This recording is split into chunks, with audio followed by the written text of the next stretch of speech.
Bonsoir tout le monde, j'espère que vous allez bien. Alors comme d'habitude, j'ai commencé le projet de réaliser ou bien d'établir des vidéos pour expliquer les différents modules qu'on a en S2.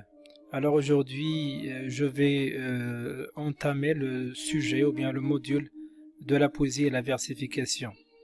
Alors je commence par la définition. Alors la poétique. La poétique est une science dont la poésie est l'objet. Ce mot de poésie avait à l'époque classique un sens sans équivoque, ça veut dire sans égal, sans semblable. Il désignait un genre de littérature. Le poème caractérisait lui-même l'usage du vers. Mais aujourd'hui, au moins chez le public cultivé, le mot a pris un sens plus large. Alors, qu'est-ce que la poétique? Alors, la poétique est un art d'évoquer et de suggérer les sensations, les impressions, les émotions les plus vives par l'union intense des sons, des rythmes, des harmonies, en particulier par les vers. Genre de poème. Alors, il y en a la poésie lyrique, épique, héroïque, et ça, nous les avons vus dans l'histoire des idées en S1. Art des vers particuliers à un poète, à une nation, à une époque. Par exemple, la poésie de Hugo. Alors, qu'est-ce que la poésie? La poésie est un genre littéraire très ancien, aux formes variées, écrites généralement en vers, mais qui admettent aussi la prose et qui privilégient l'expressivité de la forme. Les mots des hommes plus qu'eux-mêmes par leur choix, entre parenthèses, sens et sonorité, et leur agencement, entre parenthèses, rythme, métrique, figure de style. Alors on passe maintenant à la versification. La versification française tire ses origines de la versification latine populaire, tout comme la langue française est issue, ça veut dire sortie, de la langue latine vulgaire. Elle, la versification, est définie comme l'ensemble des techniques utilisées dans l'expression poétique et les usages qui règlent la pratique du vers, le regroupement en strophes, le jeu des rythmes et des sonorités. Je continue.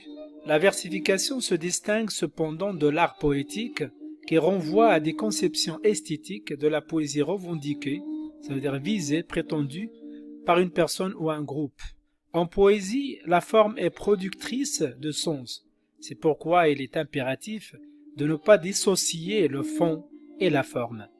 Pour comprendre et saisir totalement une telle pratique métrique, il convient de la remplacer dans une perspective chronologique. En effet, l'histoire littéraire et l'histoire de la versification sont liées. Alors, la versification, l'équivalent de la versification en arabe, ilm al-arud. Grand 2, vers et des comptes des syllabes. Alors, petit 1, la notion de vers. Clair de lune de Victor Hugo, 1802-1885. Les orientales là-bas. Alors, clair de lune. La lune était sereine et jouait sur les flots. La fenêtre enfin libre est ouverte à la brise. La sultane regarde et la mer qui se brise. Là-bas, d'un flot d'argent brode les noirs îlots. Les 4 lignes qui ouvrent le poème sont divers. Comment les reconnaît-on? Petit 1. La première remarque qui s'impose est la typographie. En fait, la présentation diffère de la prose dans la mesure où les lignes ne sont pas complètement remplies, même quand la phrase n'est pas achevée. Petit 2. Deuxième remarque concerne l'alinéa et la majuscule.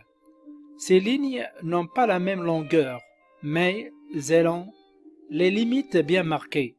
D'abord l'alinéa au début, puis la majuscule et l'alignement vertical et à la fin l'espace blanc qui est laissé. En somme, chaque vers est traité typographiquement comme s'il formait à lui seul un paragraphe. En revanche, il existe dans la versification française traditionnelle un certain nombre de paramètres qui contribuent à réaliser l'existence et la perception du vers. Il s'agit du nombre des syllabes.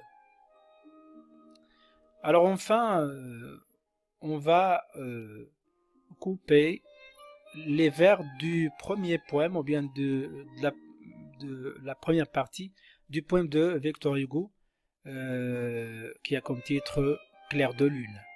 Alors le décompte des syllabes Clair de lune. Alors comme vous voyez, ce sont des vers, 4 vers. Alors c'est un quatrain. Alors chaque vers se compose de 12 syllabes. Alors je lis la, lu, ne, i, t, se, reine, nier, jouer sur les flots. La, fenêtre, fin, li, breuer, ou, vers, tea, la brise. La, sul, ta, ne, regard, de, la mer qui se brise. Là bas d'un flot d'argent, bro de lait noir l'eau. Alors enfin, je tiens à vous remercier pour bien prêter vos oreilles et pour bien suivre cette vidéo. J'espère que vous avez bien retenu quelque chose. Espérons que je continue. Alors sûrement je vais continuer la prochaine fois. Je vais entamer le sujet de la coupure. Alors on va voir comment couper le vers, les mots, comment avoir des syllabes, comment compter les syllabes et ainsi de suite. Alors au revoir.